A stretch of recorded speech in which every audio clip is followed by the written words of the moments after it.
You're making me watch trash that you pick up from the dollar store. You know you loved it. I will not admit to that, and that you enjoyed it, and you know I'm right. It's not. I'm picking the next movie to watch, and you have no say in it. You're gonna watch it. No say? No. So well, today I'm not watching anything X-rated. We're. I don't have any X-rated movies that you know of. I know. Today we are going to be reviewing a movie that you picked out. It's called If I Stay, and you got this at the Dollar Tree. But they're not really $1. It's like $3 plus for DVDs. This is a 2014 release. It's based off of a 2009 book by a lady named Gail Forman, and that was a best-selling novel. Okay. By the whole vibe of this movie, I would venture to say it's a teen novel.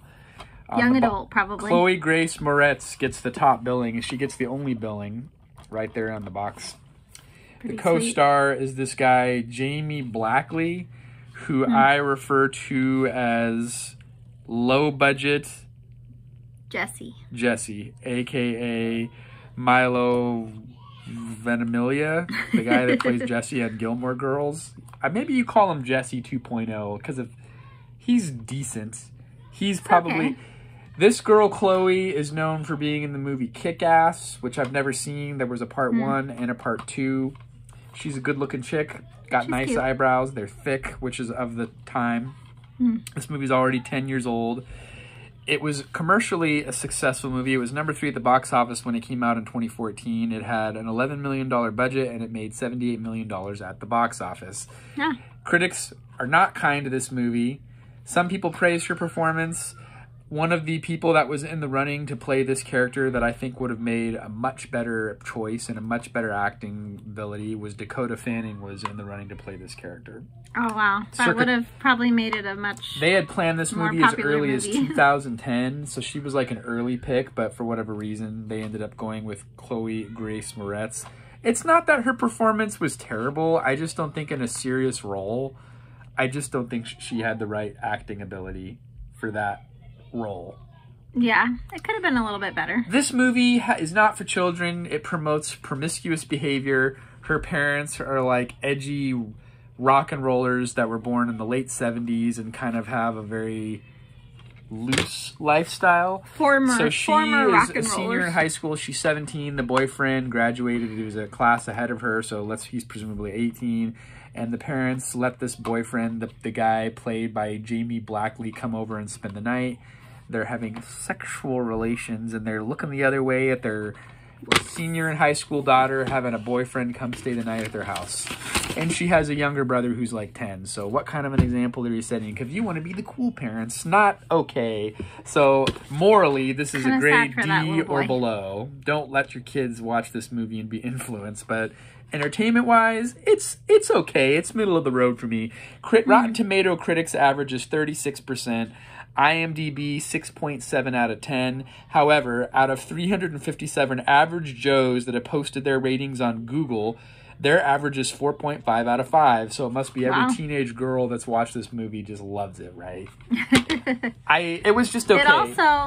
It also promotes underage drinking because you do. Oh yeah, she goes to one of her. Drink. So the boyfriend is an aspiring rock and roller. The movie takes place in Portland, but it was filmed on location with the stand-in because there's a lot of stuff filmed in British Columbia. It was filmed in Vancouver.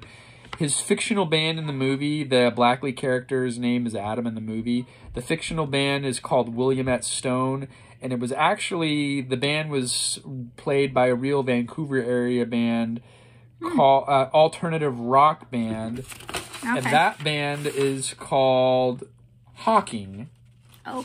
So it was a real band from Vancouver.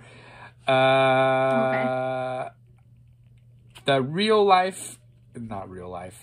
best part for me about this movie is the grandfather, who is played by a guy named Stacy Keach. I reviewed one of his best roles. It's a 1970s movie called Fat City that was filmed on location in Stockton. I believe I gave that movie 4 out of 5. Excellent performance in that movie. So like his heyday was the 70s, early 70s. And he did a great job in this movie. And the Black League guy, the Adam character, he did good too. But the Yeah, Moretz his girl, acting was pretty decent. she was just okay for me. Yeah. I read a review from someone that said she was like not the right character to play a nerdy girl that likes to play the cello. And she tried to play the cello for real for the role because of her character as a celloist who's trying to get into Juilliard. She couldn't get it, and they had to do movie magic to make her look like she's playing the cello. Whatever. I don't really hold that against the performance. Do you want to talk a little bit more about the premise of the movie? I don't know. I feel like she did a good job playing like the studious girl who learns to play the cello. Of Rory. It kind of got a Rory Gilmore vibe. It did give that vibe. There was even a scene about coffee. I feel like this was very Gilmore Girls-esque. Not to a degree. Yeah. I mean, it does play up how cool her parents are and that they were like these former rockers is really and stuff. Cool. Yeah, but as far as different than the mom in this movie. Yeah, as far as the mother-daughter relationship, it's not like really, Lori and Lorelai. No, I don't think so. But as far as her being like the studious one, and then I can see why you're saying the guy reminds you of Jesse, kind of, because he's like, well, he's got his own band, but of course it's not. And he's broody. It's his own style. And he's too cool for school. Yeah, he's a little broody, and he comes from like a bad home life and stuff. Just like the Jesse character. Oh, yeah. There's no doting uncle of his, though. He doesn't really have any family shows up. No, there's no Luke. No, but he likes hanging out with her family because they have good dynamics. They're welcoming. And they have people over for these Sunday dinners, and he says it's like a good vibe over there. So that's why he spends a lot of time over there. But do you want to kind of give a little, for those of you who have not seen this movie or heard of it or know about the book, do you kind of want to give a little brief synopsis? Do you want to so basically he's this kid who's already in a successful band. Aspiring musician. Aspiring band, but he's already kind of been noticed. And so everybody at the school knows who he is and thinks he's cool and kind of a big deal. And then she's just this studious girl who like hides in a room playing cello at school and doesn't really try to get noticed. But he notices her because she goes to another place, quote unquote, when she plays the cello, and how happy and excited she is about it. He's like, oh, she's cute and she's really passionate about what she does. And so that's kind of how it starts out. And then the whole family, she and her mom and dad and her younger brother are on their way somewhere. They convince her to go on this family trip. And because it was a snow day. Yeah. The school was closed. Oh, I think that's what it was. Yeah. And the mom called out of her travel agent job or whatever. And the dad's an English teacher. Yeah. Jinx. So they decide, okay, we're going to take the opportunity to go on this family day or whatever, but it's snowing and somebody crosses the line or whatever. And then their tires are skidding in the snow and stuff. Yeah. And so basically they get hit head on, and then it's all about from that point. And leading up to this point, because I didn't read the box, I like to go in fresh with no knowledge of what's going to happen. I was like, wait, what? Okay.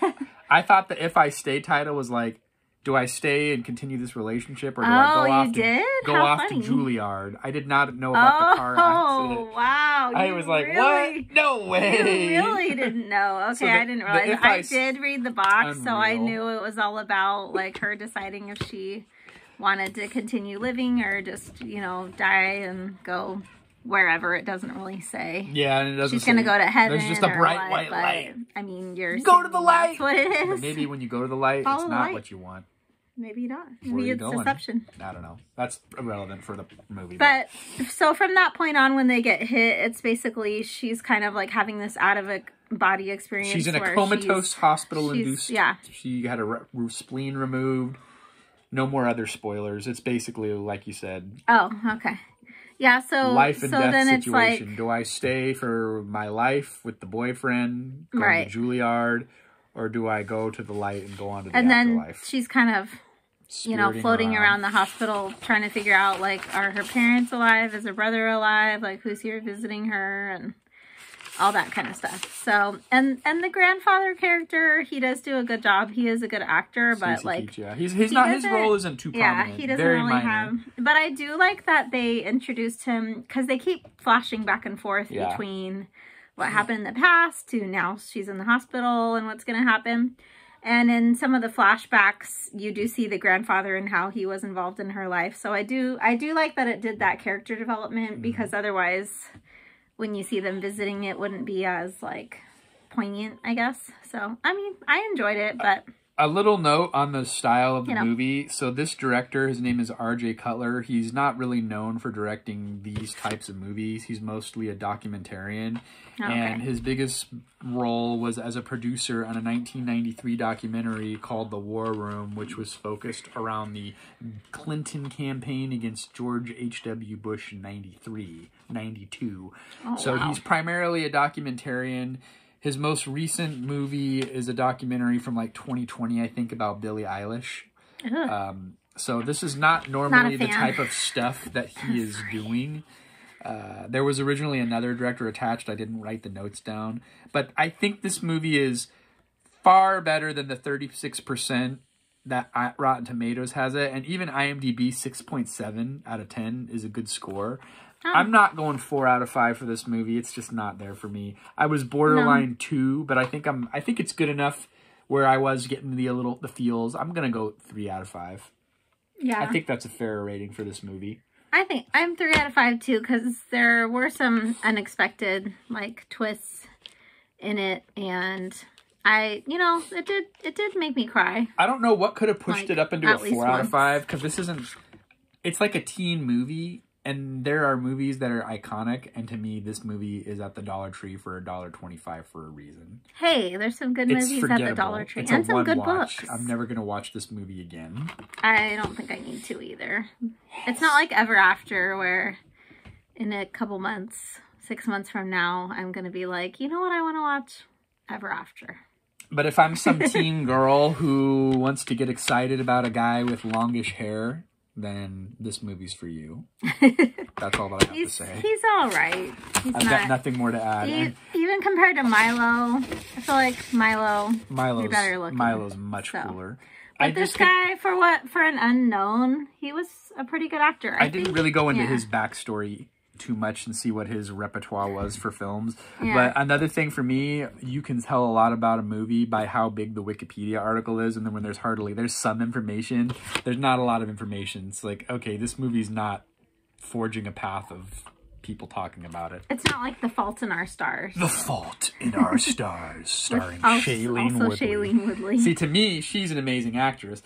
I can't see her being in this type of role. Like I said, I think Dakota Fanning would have been way better. Or what about Elle Fanning? One of the two sisters. I don't know. I just don't think she's good enough for the series. Although some people did like her performance. So, again, this is all subjective. This is why people hate critics. Because everybody's got their opinion. Yeah. I'm not trying to make people feel bad in any way, especially the actors, because they got paid to do it. But sometimes even actors don't like the movies that they were in. Like, I did a review recently about this film, that Sam Peckinpah film, Killer Elite. And James Caan was the main guy, and he said, this movie is 0 out of 10. I basically just did the movie because my agent told me to. Or that movie that we reviewed a little bit ago, Cocktail. Tom Cruise was like, not my crowning role. So, you got to work with what you get, right? So, well, it's a role. It's a role. It's a paycheck. Yeah. And this is definitely what you would call a red box rental. Maybe if they had done Dakota Fanning, I think that probably would have pushed it up into the 4s, just because this girl's not that emotional, right? I think that you're just not buying the emotion from her about her parents and her brother being in this state of, are they dead? Are they alive? Like, what's going to happen to her? Like, she seemed a little bit upset, but I need more. Yeah, her raw emotion as an actress just was not there compared to some other people. I didn't see her, like, really genuinely on the verge of tears. Like, my family You see Julianne Moore's upsettedness in The Forgotten that we recently reviewed, or even Academy Award-winning actress Jodie Foster's upsettedness in this trash. We need that level of upsettedness. Cry. I need to see real tears. Your family might be dead. Real tears, Let's wrap it up. Who's going to watch a 15-minute review about If I Say? If you did, please comment. We want to know about it. Thank you for watching. Until next time. Look, he shaved. I did. I just couldn't handle it anymore. This? Not going anywhere. I don't think it's going anywhere. Yeah, that's fair. Takes too long to grow back. Take it easy, folks. Up next, we're going to review a special request from my friend and neighbor, Kyle. Oh. He requests a Farley Brothers movie that I do not know of, The Heartbreak Kid, starring Ben Stiller.